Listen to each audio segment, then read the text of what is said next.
listening to Maximizing the Gospel of the Kingdom with your pastor, Nick Harris of AKMJC, Apostolic Kingdom Ministries of Jesus Christ.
Maayong buntag, welcome sa atong tulumanon Maximizing Gospel of the Kingdom. Sa ngalan sa DXXM 97.7 FM, Dr. Mike Nis, ug sa Technical Department DG Gaga, may nasab sa AKMG Bunawan District, Davao City, nagtunol, nagapaabot sa ato may inito pagbati ug pagpangusta sa tanan natong mga suking tigpaminaw. May nasab sa atong mga FB viewers sa Luzon, Visayas ug Mindanao. Alang sa ato mga radio listener, ipadala ang iyong mga text, greetings, may manusab ang iyong mga prayer request sa 0963-291-5232. Akong usbon, sa ato mga texters sa radio, ipadala ang iyong concerns sa 0963-291-5232. Ayan. O atong mga FB viewers, you can just put your request on the wall. Pwede po sa messenger. Okay, dalay ko ng Diyos, kumusta? Sa atong mga igsuon diri sa panakan nga to sa lasang, sa mapanalitan sa may igsuon nato diha sa may sa no? Jafet Punto and family. O diha sa may panakan o sa Tibungko, Julito Gonzani and family, Amanchulanos and family, o may manusab Digamo family, Salwaga family, Benson family, o Drisa 23, may soon sa Mamusog family, Sabay family, ug sa daghanan ug tanan nato magkaigsunan. Dalay ko ng Dios. Kumusta sa ato mga igsuon sa 24 diha sa Quarry sa Reyes Compound o bisan pa sa entire Bunawan District. Dalay ko ng Diyos sa walay katapusan. Ug ato sab gibati ug gitimbaya ang ato mga igsoon sa academe, no? Group sama sa Panabo Central Elementary Schools, headed by Ma'am Caroline Arado.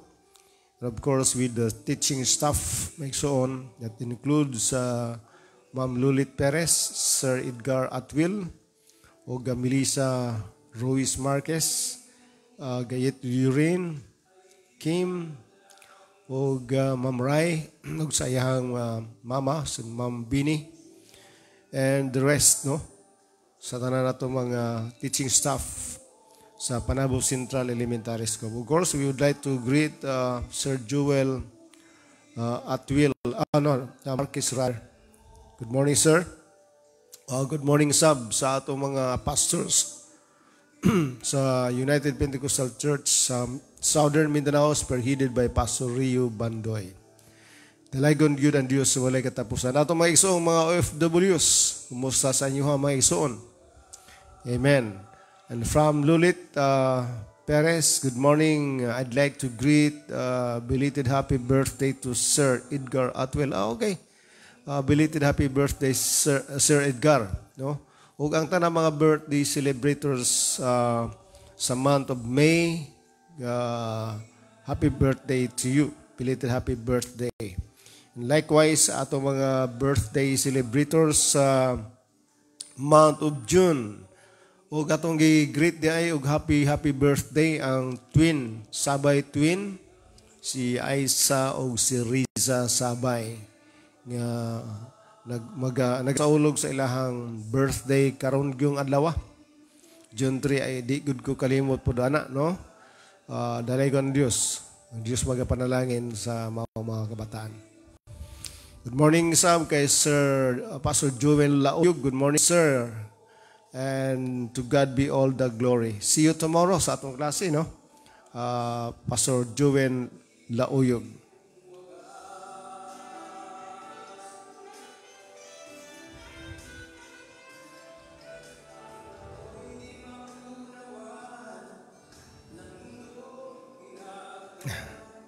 Good morning sab di ay kay Ismer Magkidong. Libog ko kinsa ni baliktan man. Good morning, Pastor Nick, and to your family and to all viewers this morning. And the Apostolic Kingdom Ministries of Jesus Christ. God is good all the time. God bless us all from Magidong family. And from Charles Kiban, waiting or watching from UPC Tawang. Okay? Sa Buhangin, no? Davao Occidental. And from Nancy Dangla, blessed morning everyone.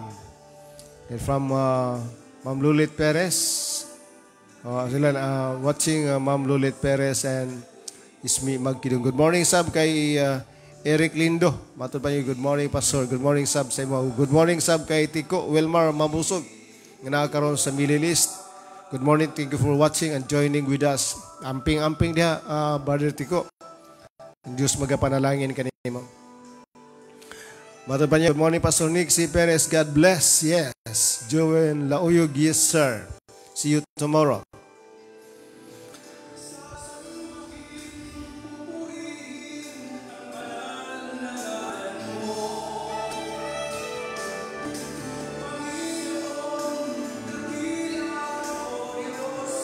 Yes, welcome Pastor Joel Lauyog. Kumusta na lang tanan diha sa Misamis? Misamis. Okay, kindly put in your wall asa mo dapita. Good morning sa tanang naa diha sa Northern Mindanao. Daghang tag mga estudyante sa Northern Mindanao sa atong online Bible class. Amen. From Cagayan, Bukidnon, as far as Northern Mindanao is concerned. And that includes your Northern District Secretary, Pastor John Pino.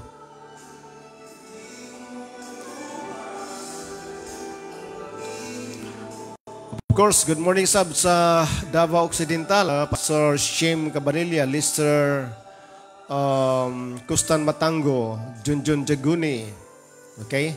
O Donald Dignos, Terso Malila, nga ito mga estudyante. Good morning to all of you. Dalagon ng Diyos sa walay katapusan. O ato sa Gitimbaya, ang District Presbyter sa Southern Mindanao District, Pastor Rio Bandoy. Southeastern Mindanao, Pastor Jerry Marimon. Amen. O ato pamayawan kining awit ang angayan, ang angayang simbahon, Cebuano or Visayan song. Okay. Nade mo sa sana mati o mati o Claveria Misamis Oriental. Ayan. So good morning sa tanan diha, no? sa tanang taga Misamis.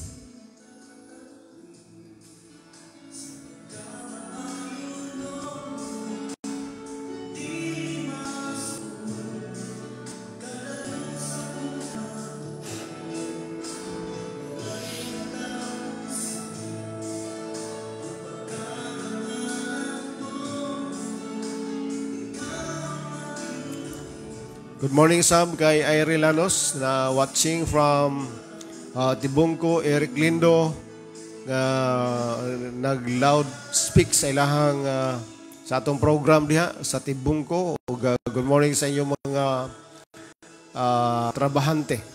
Good morning sa diha kay Helen Madahi sa Kalinan. Kanunay nilang gina-loud speak ang ilahang radyo aron nga mas-share no ang pulong sa Ginoo sa ilang mga silingan. Good morning sa tanang taga Kalinan. See you tonight no sa atong klase.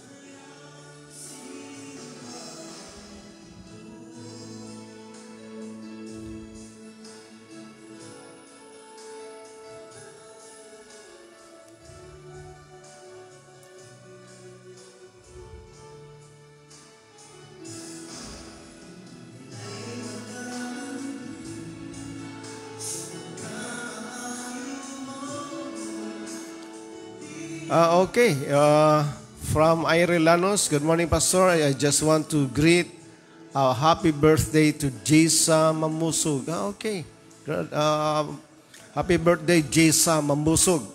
No? Ang Diyos magpadayon sa pagpanalangin kanimo. So, dungan na sila sa Sabay Twin karong adlaw.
Atin ding binabati ang lahat ng ating mga kapatiran sa Luzon, maging sa Metro Manila at Biga Manila, at sa mga kapatiran natin na nasa abroad, sa mga iba't ibang bansa. Good morning sa inyong lahat. No? Ang Diyos ay siyang magpala sa ating lahat.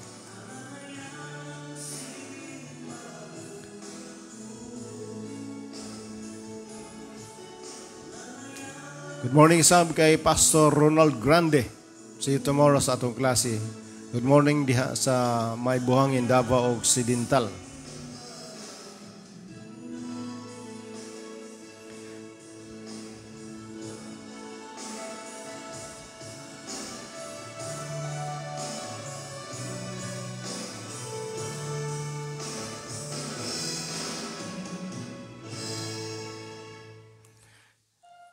Laing awit atong paminawan maigsoon, walay kumpara, no?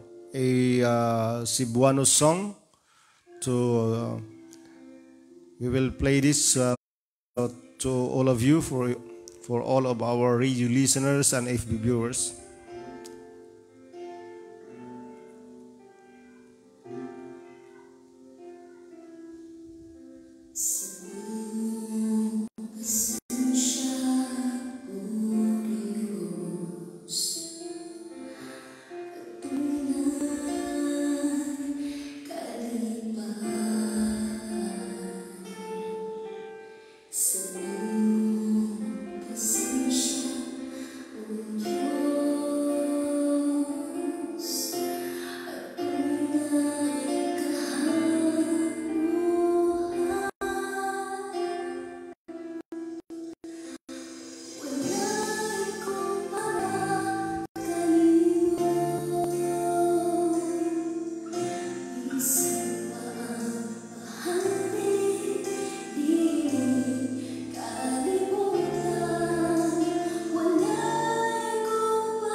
Ato sa bigi timbaya ang ato maigsoon diha sa may Kalinan District, Tugbok District, Baguio District, Pakibato, ug sa Marilog, no? Good morning sa inyong tanan. Good morning sab kay Anali Kasig diha sa may Kalinan District pa na. Matod pa niya wala ko'y load but paminaw lang siya sa radio. So ang Dios magapanalangin sa atong mga radio listeners. Nakasabot ta, dili tanan maka-text. No, but they're just but listening to our program. Good morning to all of you, our radio listeners.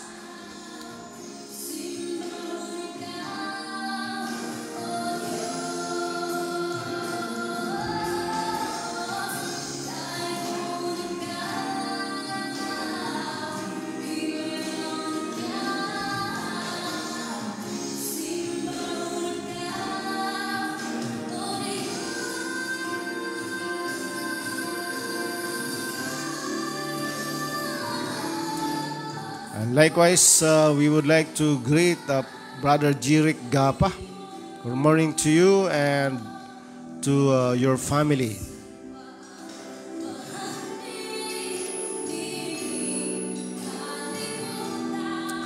Thank you, Jirik, for watching and joining with us this morning.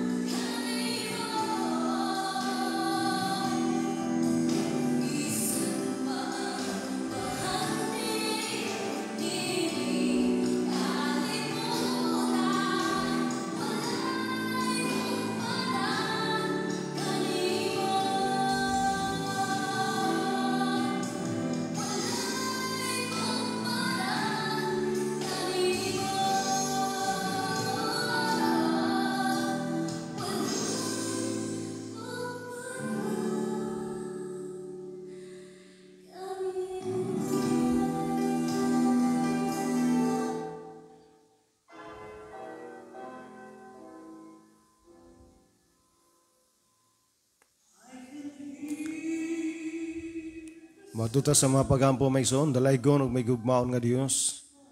Nagpasalamat kami sa imong gihatag kanamong kahigayunan, bisan pa sa pag-sustain sa among kinabuhi. Kung padayon kami magkaalagad kanimo, pinagi sa imong mga pulong ngadto sa imong mga katawan.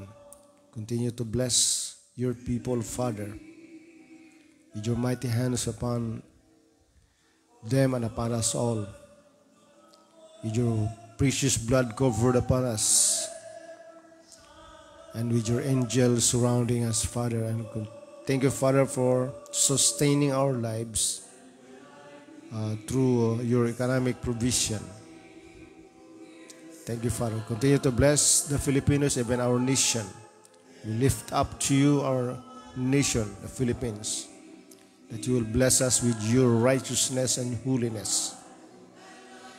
Father God, that you will clothe our leaders, Father, with the robe of righteousness and your holiness, that we will not go far away from your will, but your kingdom will come and your will be done on earth as it is in heaven. Thank you, Father. Bless all our listeners, FB viewers, nationwide, worldwide.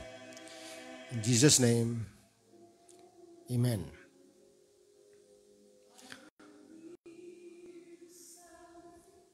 So, ninihigayo na mo at tuta sa pulong sa Ginoo nga igsoon.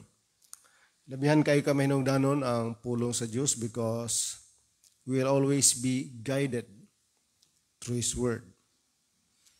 The only way nga ang Diyos maigsuon maka-penetrate sa atong kinabuhi sa diha nga atong pamalandungan kanunay ang iyang mga pulong. Amen, no?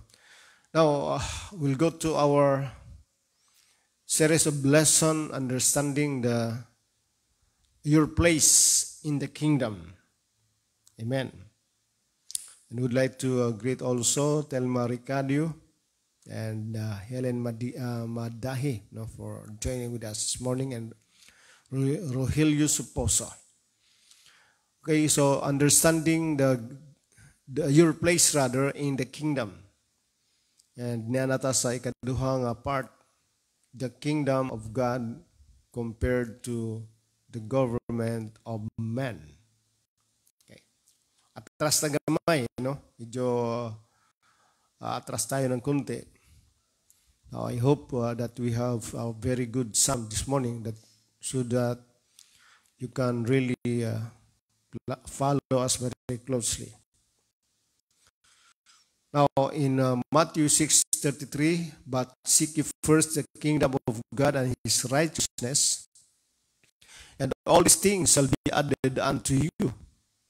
So, mao ni siya ang itawag, ito yung pinaka top priority ng tao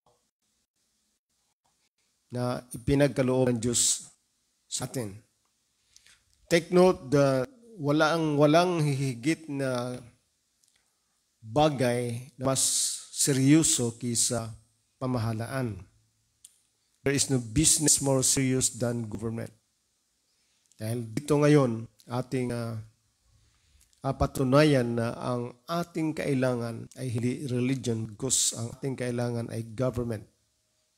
Kingdom, meaning to say state government, a government of a country. Dahil kapag pag-usapan natin yung kingdom, ibig sabihin nun, we are discussing, studying about a nation and all the components of a country, a nation, and all the components of the government. Hindi yung rituals at mga tinatawag natin traditions ng religion. Dahil 90% of all the national and international problems facing our world today are the result either of government or religion. This includes global hunger. Sa ibang bansa, makita natin na talagang tinatamaan sila ng tinatawag na economic crisis. So yung gutom, maraming nagugutom. Then, health epidemics, ito na ngayon.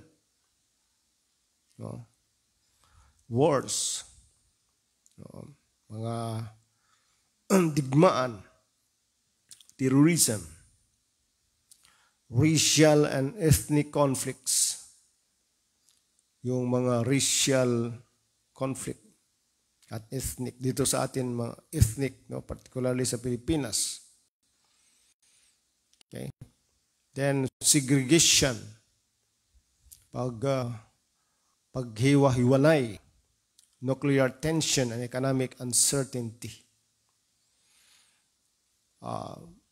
Ang ating bansa, ang isang bansa, ito'y at tatayo lamang at we can only run a country, and the country will only stand basically through its economic policies and provisions.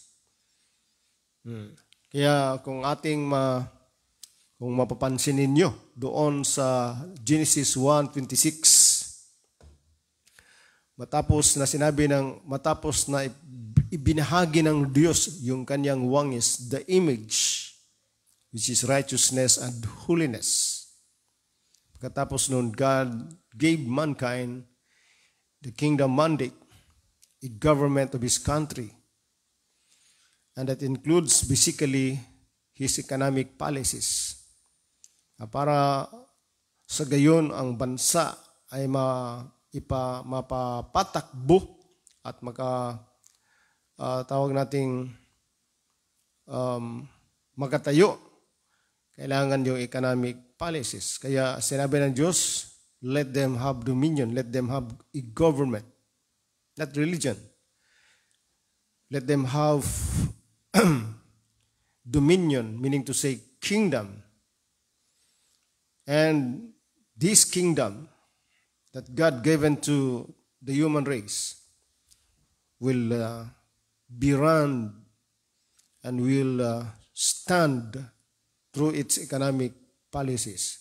Sabi niya, let them rule, let them have dominion over the fish of the sea.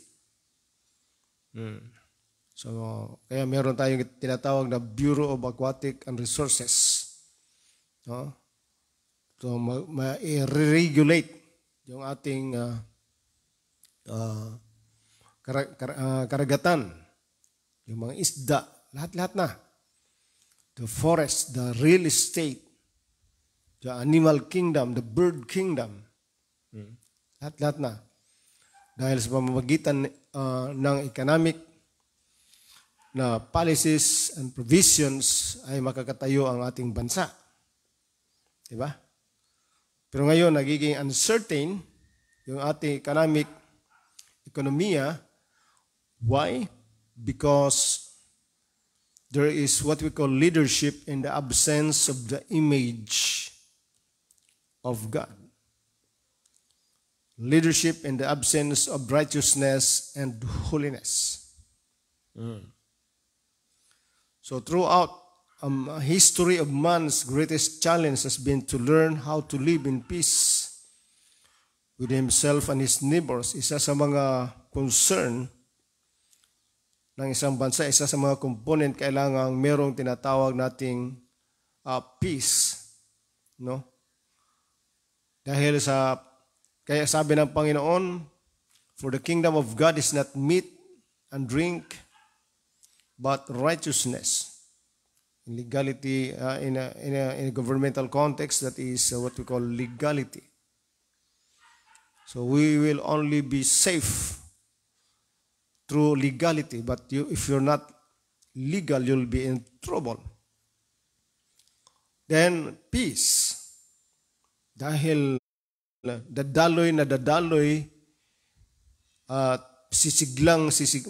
masiglang masigla ang ating ekonomiya kung merong legality at merong tinatawag na kapayapaan. Di ba ba? Pero nagiging uncertain ang ekonomiya dahil magulo. Dahil sa hatred. Yung old grudge ng magkaiba't ibang bansa na nag-ugat sa religion ay hanggang ngayon causing our economy uncertain. Pero gusto ng tao na mamuhay na mayroong kapayapaan Una, sa kanyang sarili, maging sa kanyang mga kapitbahay, maging sa ating mga karatig bansa. Kaya sa panahon noon ni Solomon, because of his good diplomatic policies and relationships, walang digmaan internally and externally.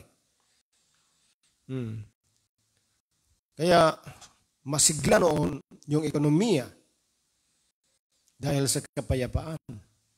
Ito yung bagay, yun yung tinatawag nating prototype, no, na kailangan natin na ang bawat hari at bawat presidente sa bawat bansa ay mayroong tinatawag na good diplomatic relationship supposedly sa karatig bansa, sa karatig the neighboring countries, neighboring kings at presidents.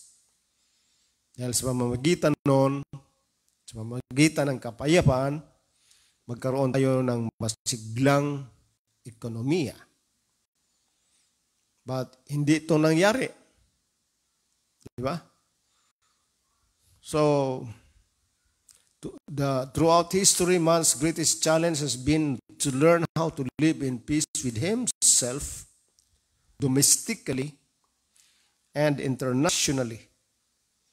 So whether it is in the continent of Africa, the old Europe, Norsemen of England, the Mongols of Asia, Indians of North and South America, or the Eskimos of Iceland, tribal warfare, racial and ethnic conflicts, and full-scale war have been the human story.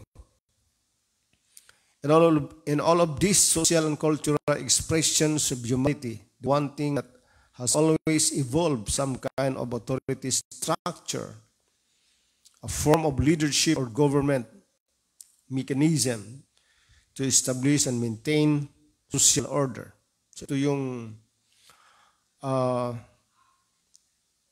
nilalayon at gusto sana ng taong mangyari na mayroong kapayapaan, mayroong tinatawag na order.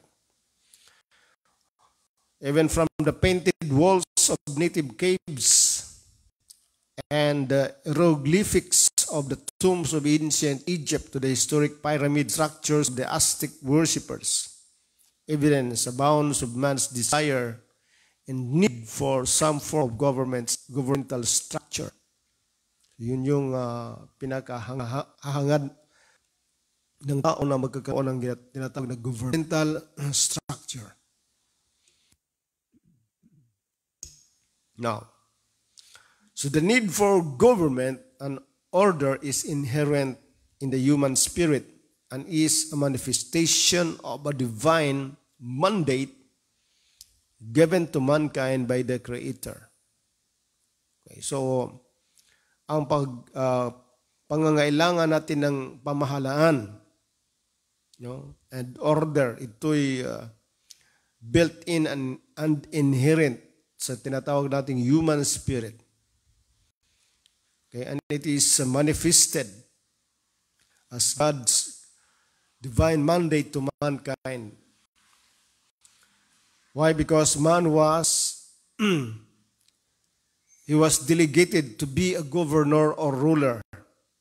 And therefore, it is his nature to seek some authority mechanism that would bring order to his private and social world, that will bring order internally and externally, that will bring order domestically and internationally.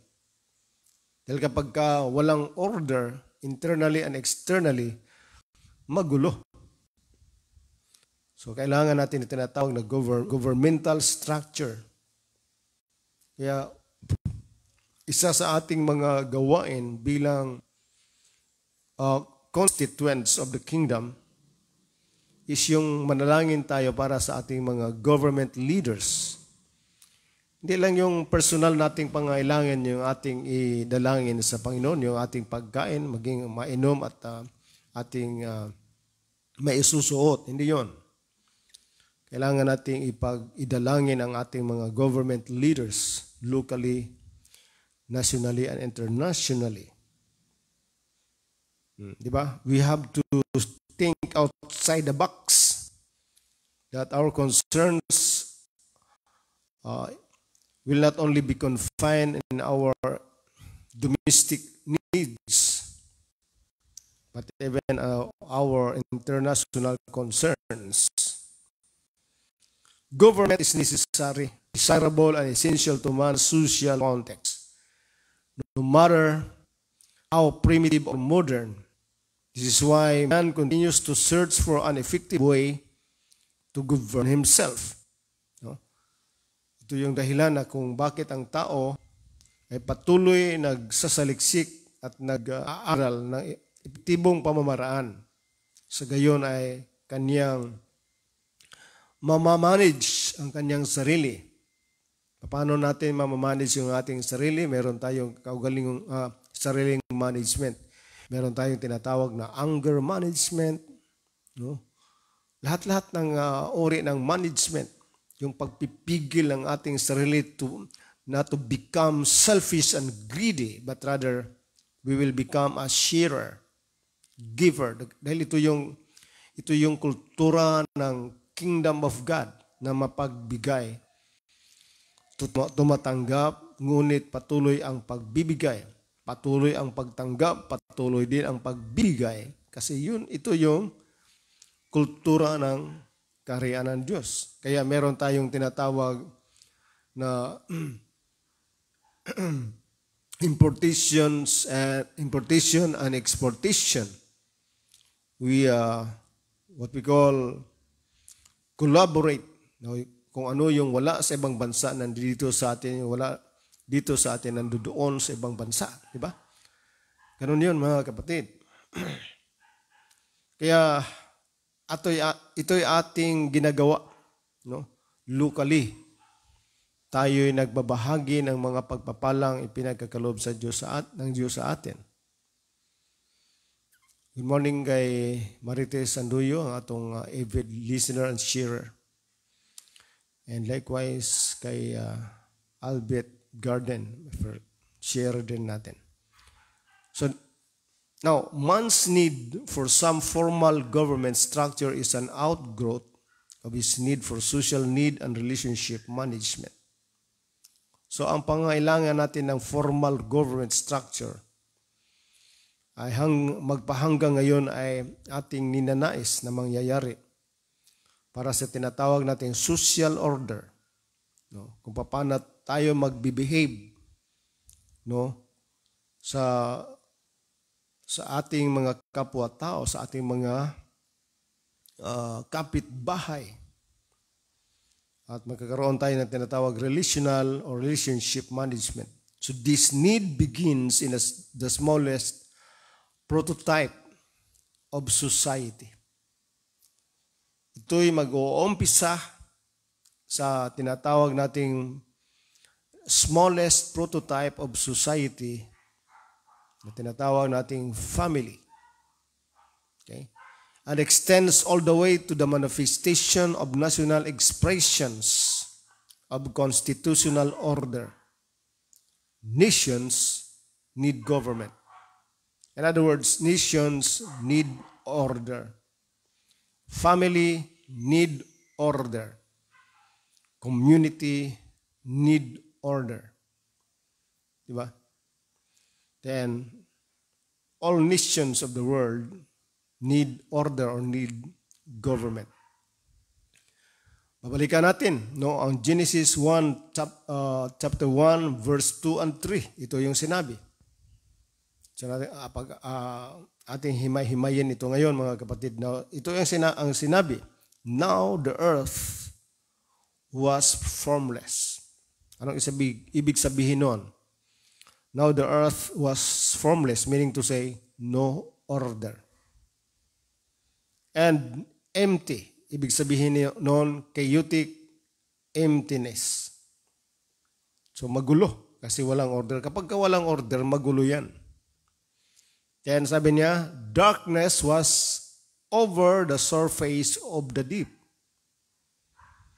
So, nasa kadiliman, no? And the Spirit of God was hovering over the waters. At ang Espiritu ng Diyos ay kumikilos sa ibabaw ng mga tubig. And God said,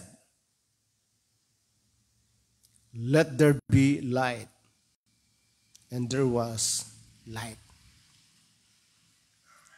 So, kailangang marinig natin ang salita ng may-ari ng Kingdom of God, Kingdom of Heaven, God Himself. Dahil kapag marinig natin ang salita ng may likha ng tao at may likha ng lahat ng bagay, maging sa langit at lupa, at sa lahat ng mga bagay makikita at hindi makikita, I will assure you that when we listen to the voice and to the word of God, order takes place. Kaya sinabi ng Diyos, "Let there be light." And there was light. So, kailangan natin ang salita ng Diyos dahil kapag marinig natin at pakinggan natin ang salita ng Diyos, when He starts speaking, order will start to take place. So, how we see that the impact of a divine, invisible, supernatural government was necessary because of disorder and chaos. So, meaning to say, kailangan nating marinig ang salita ng pinagmumulan ng gobyerno, itong heaven, no, na pinamumunuan ng Diyos, that God extended likewise to the earth. So, kailangan nating marinig ang kanyang salita dahil ang kanyang salita will solve the disorder and will solve the chaos. So, yung disorder ng ating buhay personally and sa ating family will only be resolved through the spoken word of God. Kaya kailangan natin ang salita ng Diyos. Because the moment we listen to the word of God, His word will address the disorder and the chaos experienced by man. Thus, the purpose for government is to maintain productive order and management. Dahil gusto ng pamahalaan ng Diyos ay mananatili yung ating pagiging productive, no? Yung productive order and management. Mamamanage lamang ng maigi yung pinakatiwala ng Diyos sa tao, yung kingdom resources, kapag ka merong kapayapaan at merong tinatawag na order. Kaya nung sinabi ng Diyos, "Let there be light," and there was light. Ano ba itong light? Light, ito yung tinatawag na knowledge. Ang knowledge ay nagmumula sa salita ng Diyos. Kailangan ng ating panahon ngayon yung light, because this world is likened unto a dark world. Kailangan natin ng light. Ano yung light? Knowledge. Ano yung knowledge? Saan magmumula yung knowledge? Sa salita ng Diyos. Dahil itong salita ng Diyos speaks about light. So, ang may na tinatawag na light, no? Yung may mga taong may salita ng Diyos. Kaya kung gusto mong mananatili sa kapayapaan, sa light, kailangan mo ng salita ng Diyos.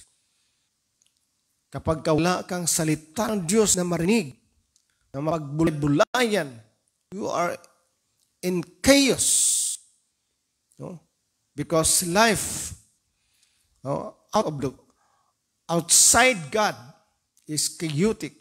Life outside the Word of God is in total darkness.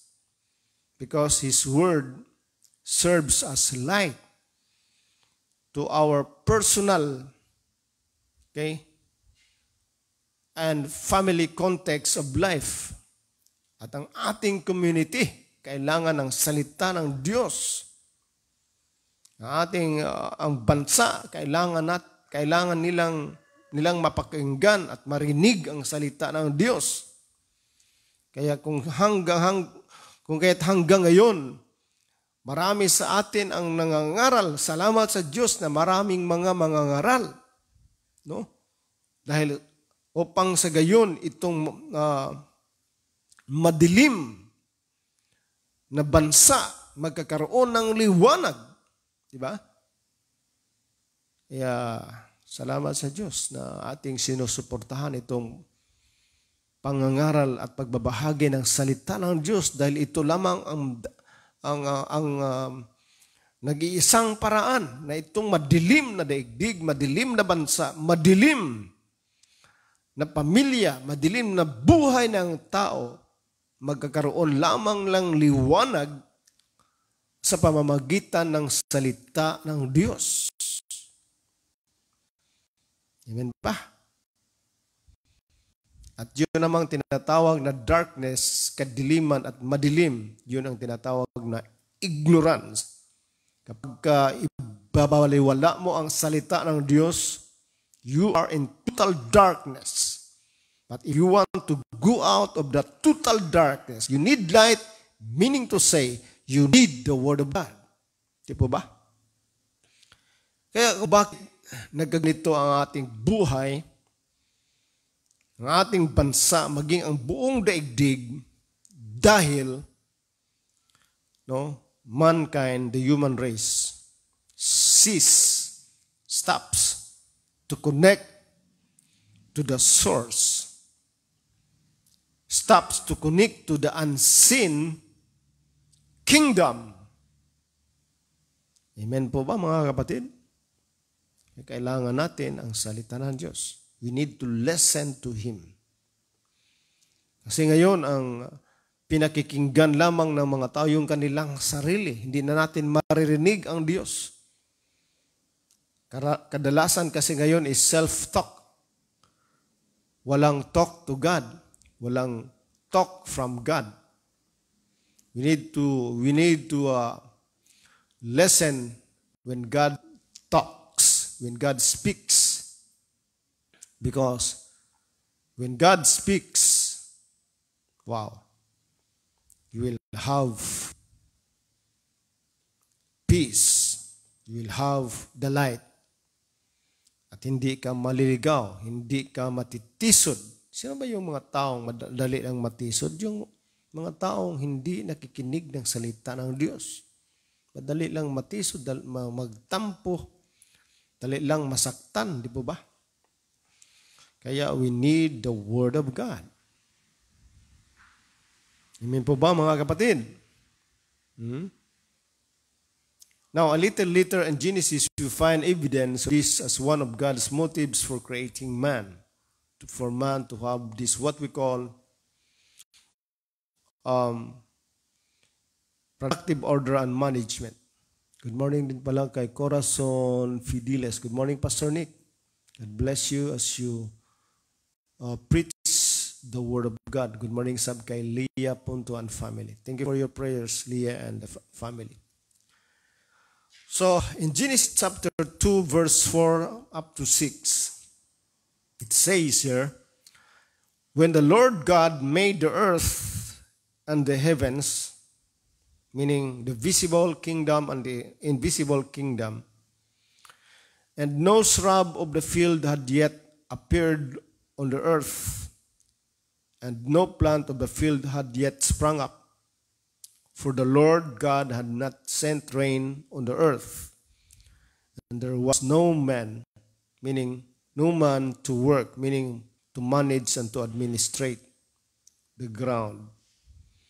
But streams came up from the earth and watered the whole surface of the ground. So matapos na ginawa ng Diyos ang langit at ang lupa, hindi muna niya pinatutubo yung mga damo at maging yung mga tanim, maging yung mga kahoy at lahat-lahat na. Dahil hindi pa siya nagpadala ng ulan. At kung bakit hindi pa muna ang Diyos nagpadala ng ulan, dahil sa panahong yon, hindi pa niya nilikha yung tao. Ang dahilan kung bakit hindi niya muna pinatutubo yung mga tanim, lahat-lahat na, maging yung mga damo, dahil hindi pa siya nagpadala ng ulan. Ang dahilan ng hindi pa siya nagpadala ng ulan ay dahil wala pang tao na magtatrabaho. Work. No man, there was no man to work. Ibig sabihin ng work, manage or administer. Okay? So, kailangan munang may tao. Kaya, yun yung prerequisite, no, ng ulan. Kailangan may tao muna. Dahil tutubo yung mga damo, yung mga tanim. No? Maglumbaanay na sila. So kung walay tao nga magtrabaho, so matabunan lang sa sagbot ang mga tanom. So kailangan natin ng tao. Sa gawain ng Diyos, kailangan ng tao, manpower. Dahil ang tao ang pinagkakatiwalaan ng Diyos para sa ekonomiya. Di ba? Ang tao ang pinagkakatiwalaan ng Diyos sa kapayapaan. Na itong kapayapaan na to, ang source nito ay doon sa salita ng Diyos. Di ba? Hindi lang sa sarili. The temporal will always connect to the eternal. Okay? The visible will always connect to the invisible. Yun yung principles. Kaya kung bakit nagkaganon tayo ngayon, dahil because of the temporal disconnected from the eternal. The visible disconnected to the invisible. Because there was already legal binding bilateral agreement between the visible and the invisible realms. Nung sinabi ng Diyos, let them have dominion. Sino may sabi? Yung eternal. Sino yung pinagsabihan? Yung temporal. Sino yung may sabi? The invisible. Sino yung pinagsasabihan? The visible. Ayan.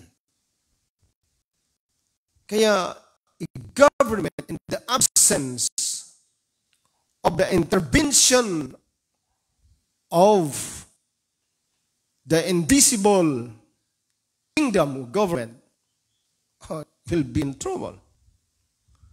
Kaya nga, natatakot na ang tao. Paano tayo nito masusurvive? Lalo na't dumarami na ang tao ngayon.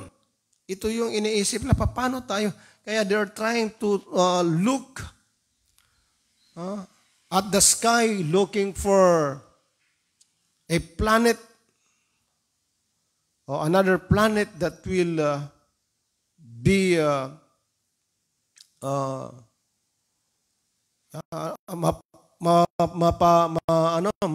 pwedeng mapuyan sa tao, no?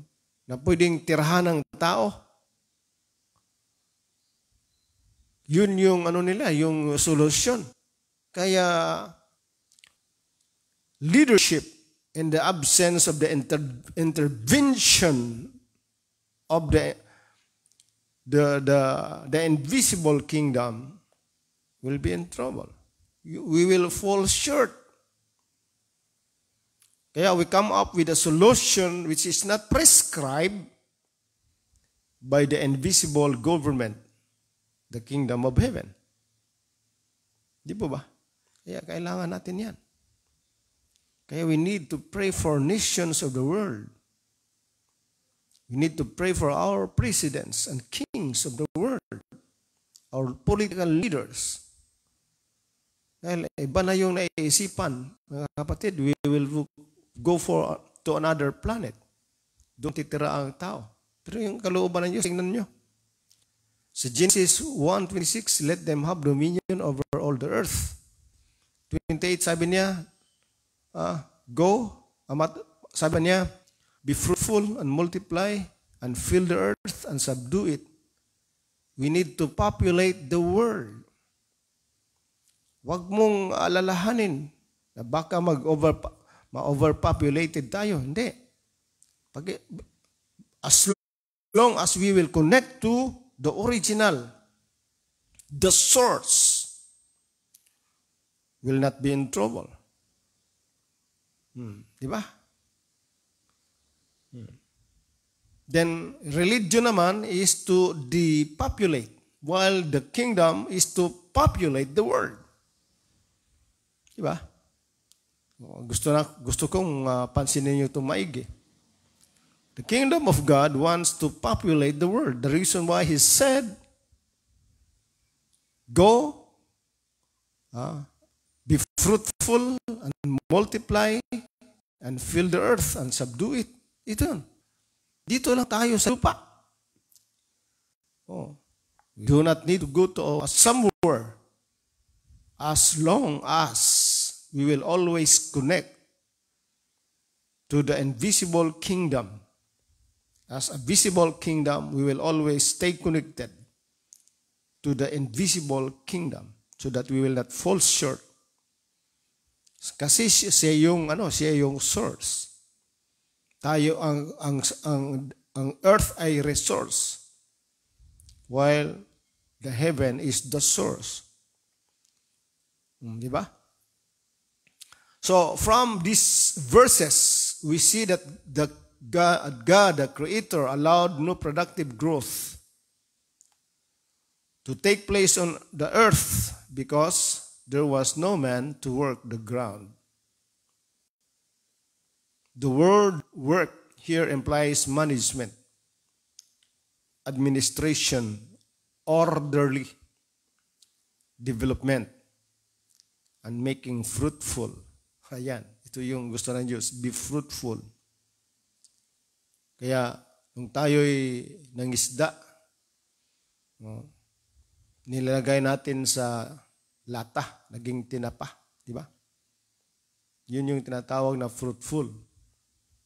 We develop. Hindi tayo binigyan ng tinapa, binigyan tayo ng isda. Hindi tayo binigyan ng mesa, binigyan tayo ng kahoy. Hindi tayo binigyan ng bahay, binigyan tayo ng kahoy. Lahat ng raw materials na pangangailangan ng tao ay nandiyan. Nakabaon na lahat sa lupa. Di ba? Yun yung tinatawag na earthly things. Pero, na-mismanage ng tao ang lahat ng mga bagay dahil nung sila ay nagkaroon ng mga bagay-bagay dito sa lupa, yung attention nila, focus nila sa mga bagay na earthly things. Hindi na napansin yung source, dito na lang sa resource. Di po ba? Kaya kailangang mag-isip-isip ang mga tao, mga kapatid.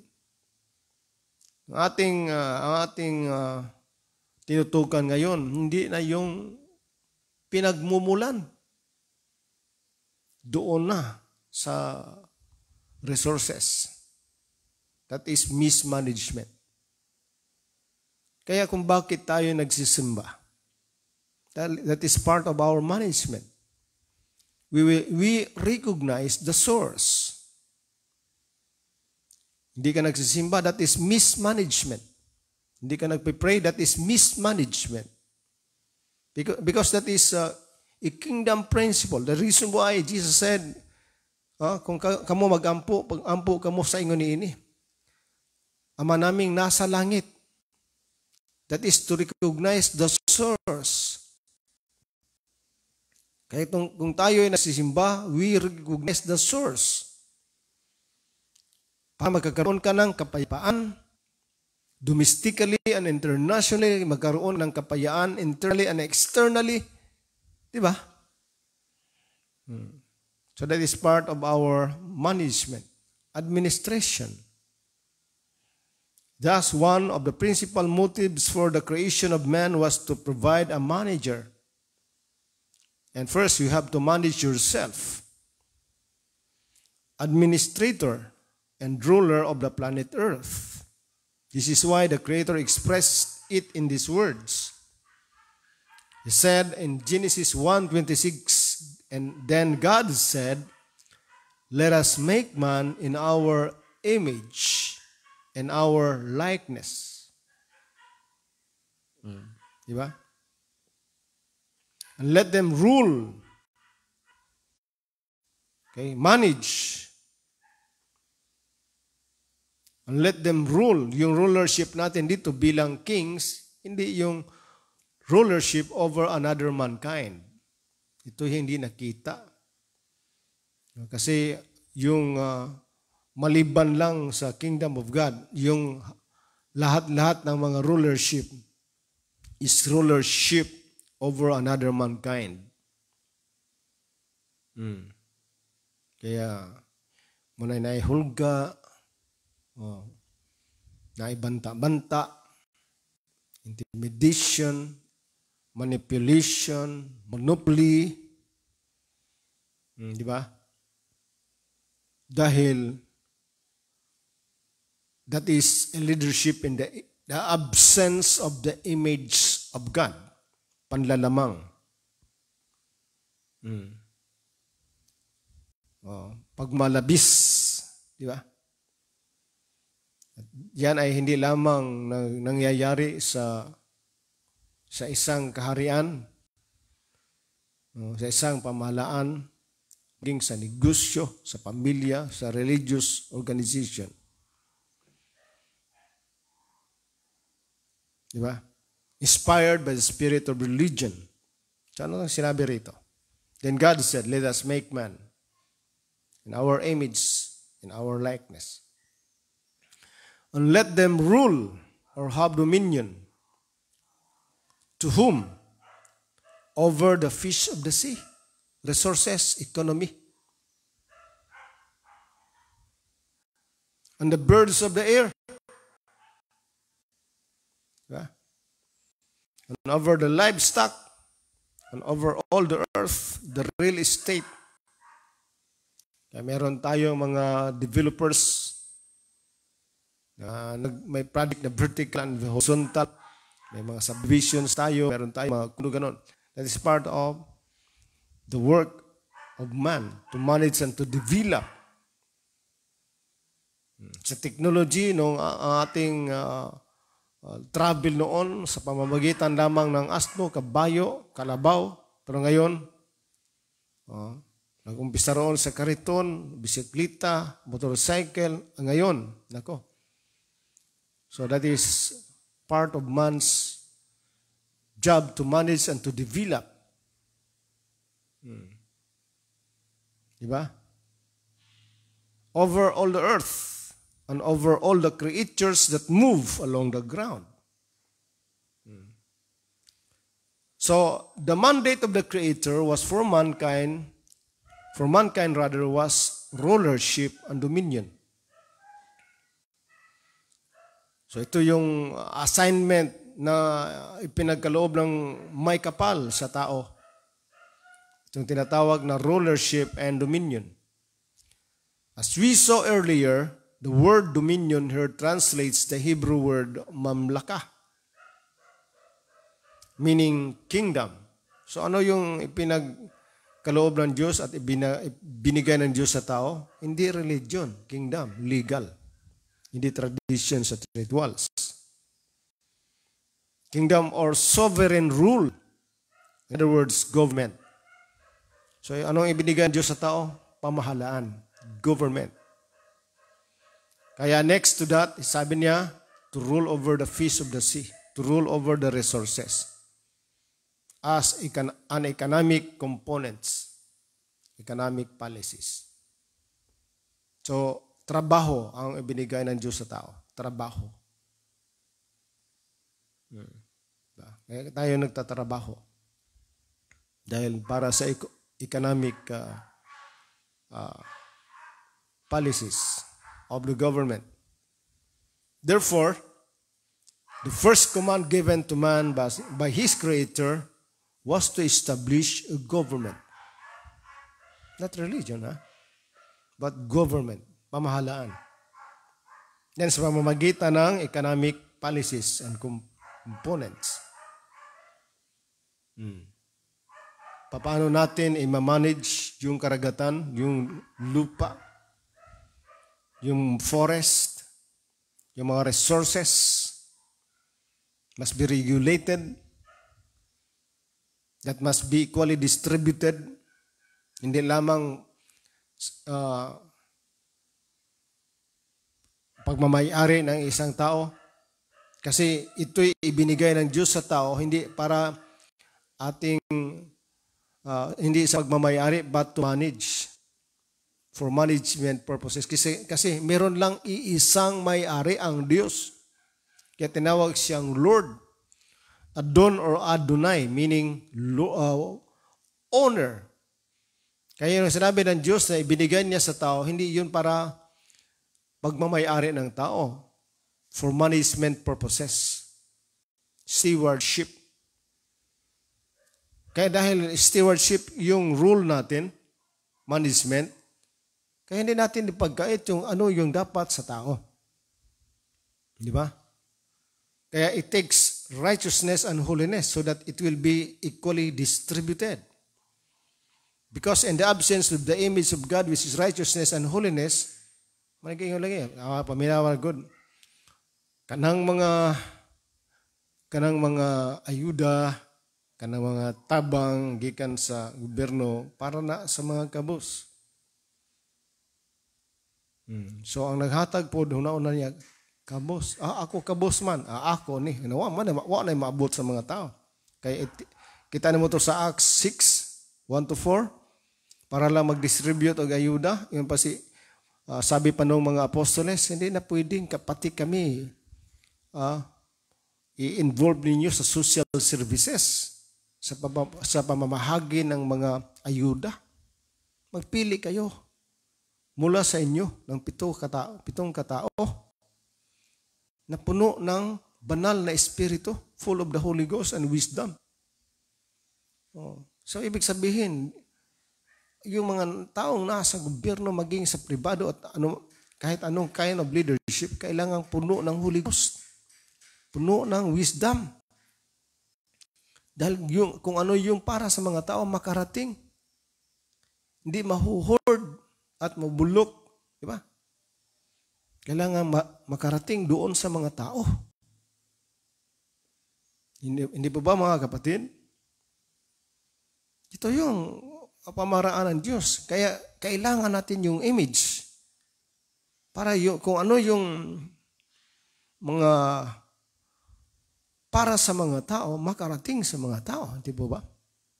Brother Brando, Salilan. Thank you for watching, Pastor Brando.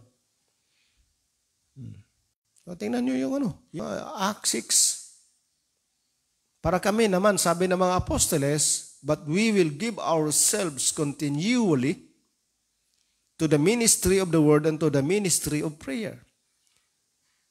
The functional identity of the man of God entrusted to preach the gospel of the kingdom defines into functions. The ministry of the word and ministry of prayer. At meron din tayong mga taong nasa tatlo kasi ministry of prayer, ministry of the word, and social services. Kailangan pala yan. Kaya gusto nating marating yung nangyari noon sa Acts Yung lahat ng mga resources ng mga kapatiran, dinala roon sa paanan ng mga apostoles, pero hindi personal na mga apostoles ang nag-aabot noon, nagdidistribute sa mga tao, meron silang itinalaga. Pero kailangan may image of God, may righteousness and holiness. Kasi kapag absent yung element ng righteousness at holiness, hindi makarating sa mga tao. Ayan. Diba? Tatlo lang to eh. Sa atin ngayon, ang dami nating mga activities. Kaya hindi natin narating yung tinatawag na quality. Diba? Sa dinami-dami ng ating mga activities, assuming that this kind of activity will send us to heaven. It is a governmental one. So therefore, the first command given to man by his creator was to establish a government, not a religion, on the earth. Why? To destroy chaos and to maintain order. How to address chaos and to maintain order? People must listen to the Word of God. The reason why our primary function is to continue spreading the gospel of the kingdom, the gospel of the government of His country called heaven on earth. Because it is government's concern. It is government's responsibility to maintain order and to eradicate chaos through the Word of God. So, napakaganda. Kapag sabihin natin, sabihin ng presidente o ng mga hari, okay, sa araw ng linggo, walang kailangang may movements. Lahat ay pupunta sa simbahan regardless of your religious affiliation. Kailangan tayo'y manalangin sa Diyos. Sa gayon, kayo makarinig, tayong lahat ay makarinig ng salita ng Diyos. Ito'y ginawa noon ni Solomon as a head of state. Hindi presbyterion si Solomon, hari, government, entity. Siya nga yung nag-uumpisa, siya yung nag-initiate, siya yung nagsasalita ng salita ng Diyos. Siya yung nangunguna sa panalangin. Nako, ang ganda talaga. Matindi kapag man of influence ang mangunguna na makinig sa salita ng Diyos at magsasalita ng salita ng Diyos at nangunguna sa panalangin. Nako, anong mangyari? Makita mo talaga anong mangyari. But religion try to disconnect people from the Word of God. Okay? So, face lang kasi yung religion. It is government's concern to lead people to listen, to continually listen to the words of the invisible government. Okay? To continually listen and engage to the invisible government, the kingdom of heaven. It is supposedly the leaders should function to bring his people to the presence of God by listening to His words. Because government is God's solution to disorder. So, ano nangyari? So, away tayo ng away. Bangayan tayo ng bangayan. Di ba? So, ito yung nangyari, mga kapatid. So, for a moment, break muna tayo, mga kapatid. I will play a song for you. Para katapos ito, we'll do the conclusion and the finishing touches after listening this song. Jut lang, kita sa tag-awit may son. Siguro Tagalog na muna kasi kanina Bisaya. Itong awit na Ako'y Iniibig Mo by Eliezer Laguizan. Pakinggan natin mga kapatid.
Salamat sa awit, ako'y iniibig mo. Now, so malapit na tayo magtatapos mga kapatid. So yun yung punto natin sa kadahilan ng ang buong daigdig at ang Kingdom of Heaven and Kingdom of Earth ay founded on the Word of God. So ibig sabihin nun, ang lahat-lahat pala ng dapat nating malaman paano natin patatakbuhin ang ating personal buhay, maging ang pamilya, maging ang eklesiya, maging ang isang bansa, maging ang isang gobyerno, ay sa pamamagitan ng patuloy nating pakikinig sa salita ng Diyos. Kaya ang Panginoon ay nagbigay sa atin ng paraan at maging model paano natin ito magagawa. For us as the visible kingdom will connect to the invisible kingdom is sa pamamagitan ng panalangin. Because when we pray, we talk to God, and when we meditate, we listen to God. We need to continually listen to Him as the source. Okay? Kasi yun lang yung nag-iisang paraan na kung saan our walk with God as a nation, as a government, as an individual, and as a family will continually be strong. And we have no problem because we stay connected to the source. The resource will always stay connected to the source so that we will not experience trouble. We will not experience disorder and chaos. Nagkaganito lang yun dahil talagang nakalimutan ng tao na siya ay palaging magkukonect doon sa pinagmumula ng lahat ng mga bagay. Kaya the logical conclusion one can derive from the scenario is, first of all, that government is God's idea. Second, that the absence or lack of correct government will always lead to chaos and disorder. Pangalawa, lack of correct government will always lead to chaos and disorder. Paano magiging lack of correct government? Okay, itong maging sa pamilya, sa lahat-lahat ng context, manegosyo man o isang bansa o gobyerno, paano magiging chaotic and disorder kung tayo hindi na makikinig sa salita ng Diyos? Akala natin ito religious activity. This is between government to government collaboration. This is between an invisible and visible government collaborating, because it is already there in Genesis 1:26. That was a legal binding bilateral agreement between two governments, the unseen and the seen governments, the kingdom of heaven and the kingdom of heaven on earth. Okay? So kailangan meron tayong patuloy, non-stop na collaboration doon sa source. Kapag hindi natin yun gawin, we will experience chaos and disorder. Dahil yung tunay na order ay nanggagaling talaga sa ating Panginoon. And third, wherever there is chaos, disorder, or lack of productivity, the answer is correct government. And to have a correct government, to reiterate, is for this government leadership will always listen to the source, the unseen kingdom of heaven. So we have no enough time to go further, but this time, tutungo tayo mga kapatid, dadako tayo sa panalangin. Join with me as we close this in a word of prayer.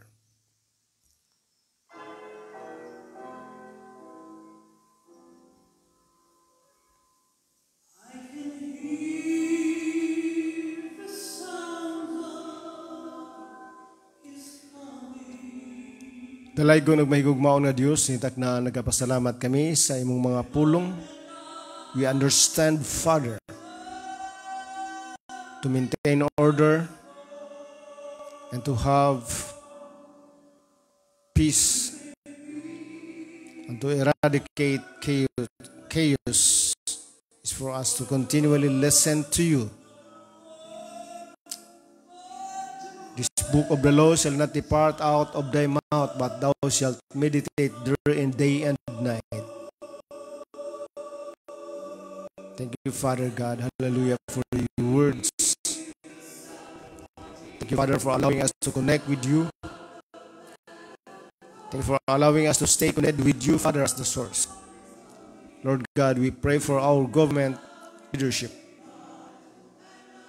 Oh God, the executives, judiciary, both houses of Congress, legislative, Father, continue to bless them with your righteousness and holiness. That peace will take place sa pamamagitan ng aming pakikinig ng salita. Salamat, salamat, Ginoo. Manalangin ang tanang individual, tanang pamilya, Ginoo. All Filipinos, all families of the earth will continually be blessed through your words that assures us with peace and joy in the Holy Ghost and righteousness. Thank you, Father. Commit to you our nation, the Filipino brethren, political leaders, workers, church leaders and workers, academic leaders, and the rest of them, Father, as the teaching staff. Continue to bless them. Commit to you all of them, Father God. In Jesus' name, Amen. Sa ngalan dito, di Dr. Mike ni sa 97.7 FM, DG Gaga sa Technical Department, o ang AKMGC Bunawan, manamilit og maingon. God bless you hangtod sa sunod nga higayon sa samang takna o istasyon. Kini si Pastor Nick Perez, manamilit og maingon. God bless you and remember, we love you.